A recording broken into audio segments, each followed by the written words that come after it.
Spiderman brand new day सिर्फ एक super hero movie नहीं है, ये एक साइकोलॉजिकल थ्रिलर है जिसमें पीटर पार्कर अपनी लाइफ के सबसे डार्क मोमेंट से गुजर रहा है। नो वे होम की एंडिंग के बाद सब कुछ खत्म हो चुका था। नो एमजे, नो नेड, एवेंजर्स का भी कोई बैकअप नहीं और टोनी स्टार्क भी उसके साथ नहीं रहा था। और अब वो एक सस्ते से सीलन भरे अपार्टमेंट में अकेले रह रहा है जहाँ पे लिटरली उसका माइंड और बॉडी ब्रेक डाउन हो रहे हैं। मूवी में हमने देखा कि कैसे उसके अंदर एक ब्रूटल ट्रांसफॉर्मेशन हो रहा है, ऑर्गेनिक वेब्स, हाइटेंड सेंसेस और ऐसी कई सारी पावर जो पहले कभी नहीं थी। हमें लगता जरूर है कि एक सिनेमैटिक स्टोरी टेलिंग है, पर इस बार मार्वल जो कर रहा है वो स्पाइडर की बायोलॉजी की और उसकी लाइफ का सबसे ज्यादा टेरिफाइंग और गोर इंसिडेंट्स में से एक है। क्योंकि रियल लाइफ में एक स्पाइडर ऐसे ही मैजिकली रात भर में लेवल अप नहीं होती है। अगर एक मकड़ी को बड़ा होना है और स्ट्रॉन्गर होना है तो लिटरली उसे हेल से गुजरना पड़ता है। और इस प्रोसेस को समझने के बाद तुम ब्रांड न्यू डे में जो पीटर का आर्क चल रहा है उसे फिर से उसी नजर से कभी नहीं देख पाओगे। इन अ गुड सेंस, या ऑब्वियसली। अब देखो, एमसीयू का स्पाइडरमैन हमेशा से सूट्स पर डिपेंडेंट था और आयरन स्पाइडर उसका सबसे बड़ा हथियार था। और नेचर में भी स्पाइडर्स का खुद का आयरन मैन सूट होता है जिसे कहते हैं एक्सोस्केलेटन। ये उन्हें बाहर के हर खतरे से बचाता जरूर है, पर इसमें एक बहुत ज्यादा फेटल और ब्रूटल फ्लॉ होता है। जैसे जैसे स्पाइडर बड़ा होता है उसके अंदर का मास जरूर बढ़ता है, पर जो एक्सोस्केलेटन होता है ना, उसका साइज बिल्कुल नहीं। और एक दिन ऐसा आता है जब जिस सूट ने उसकी जिंदगी भर रक्षा की होती है वही सूट एट द एंड उसका दम घोटने लगता है। साउंड्स फेमिलियर ना? ब्रांड न्यू डे का स्पाइडरमैन एग्जैक्टली यही फील कर रहा है। उसकी पुरानी लाइफ, उसका आयरन बॉय जूनियर वाला पर्सोना, उसका ट्रॉमा उसके लिए एक मेंटल एक्सोस्केलेटन बन चुका है जो कि उसे अब सफोकेट कर रहा है। वो अपनी पुरानी लाइफ से आउटग्रो तो कर चुका है और नेचर का एक रूल है, अगर आप आउटग्रो कर चुके हो तो आपको अपना पुराना एक्सोस्केलेटन तोड़ना पड़ेगा। और इस ब्रूटल प्रोसेस को कहते हैं मोल्टिंग। इसका पहला स्टेप होता है टोटल आइसोलेशन। स्पाइडर्स को जब मोल्टिंग करनी होती है तो वो अपना खाना पीना छोड़कर दुनिया से कट ऑफ कर लेता है, एकदम अंधेरे में छुप जाता है। एग्जैक्टली जैसे ब्रांड न्यू डे में पीटर पार्कर ने किया।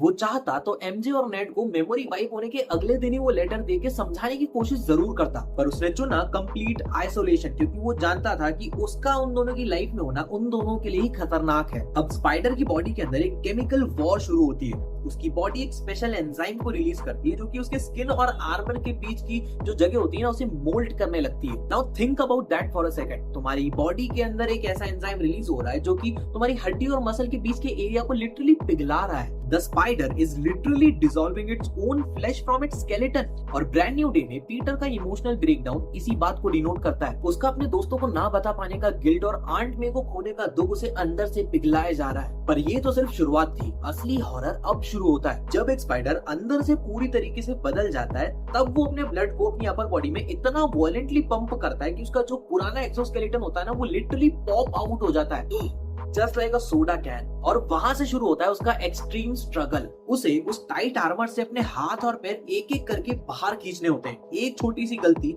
और वो स्पाइडर हमेशा के लिए उस शेल में फंस के मर जाएगा। और इसी का एडेप्टेशन एक वजह हो सकती है कि ब्रांड न्यू डे की सारी फाइट्स इतनी ज्यादा ब्रूटल लग रही है क्योंकि पीटर अब सोफिस्टिकेटेड टेक से नहीं लड़ रहा है, वो अब लड़ रहा है सर्वाइवल के लिए। वो जितने भी स्ट्रीट लेवल के विलेन से लड़ रहा है और भिड़ रहा है, ये एक तरीके से फोरशैडोइंग है उसकी पुराने शेल से बाहर निकलने की। जब एक रियल स्पाइडर अपने पुराने आर्मर से बाहर आती है तो क्या वो तुरंत थैनोस से या फिर किसी बड़े विलेन से लड़ने के लिए रेडी होती है? आंसर है बिल्कुल नहीं। In fact that is the most vulnerable moment of a spiders entire life. उनका नया एक्सोस्केलेटन इतना ज्यादा सॉफ्ट होता है जैसे कि एक गीला पेपर। उनके फैंग्स जो उनका प्राइमरी वेपन होते हैं वो इतने ज्यादा कमजोर होते हैं कि एक छोटी सी चींटी भी उसे मार सकती है। और ये भी एक फोरशैडोइंग है कि क्यों ब्रांड न्यू डे के फर्स्ट हाफ में पीटर इतना हेल्पलेस और इतना कमजोर फील हो रहा था। उसका स्टार्क टैग का आर्मर कब का जा चुका है और उसने अभी तक अपने नए रॉ स्पाइडरमैन के पर्सोना को कंप्लीटली हार्डन नहीं किया है। बट वेट, नेचर इतनी ज्यादा क्रूअल भी नहीं है कि इतना सारा पेन दे, वो भी विदाउट एनी रिवॉर्ड। ये सबसे क्रेजी पार्ट है और डायरेक्टली मूवी के थर्ड एक्ट से कनेक्ट होता है। जब एक स्पाइडर इस पूरी हेलिश प्रोसेस को सरवाइव कर लेता है और हवा लगने से उसका नया आर्मर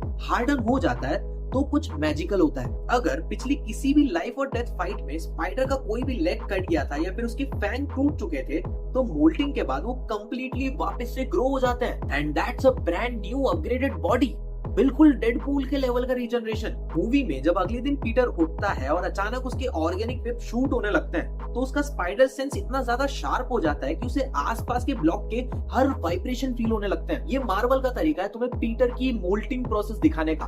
उसने अपना पुराना वर्जन शेड कर दिया है और अब जो बाहर आया है that is the true comic accurate terrifying powerful Spiderman.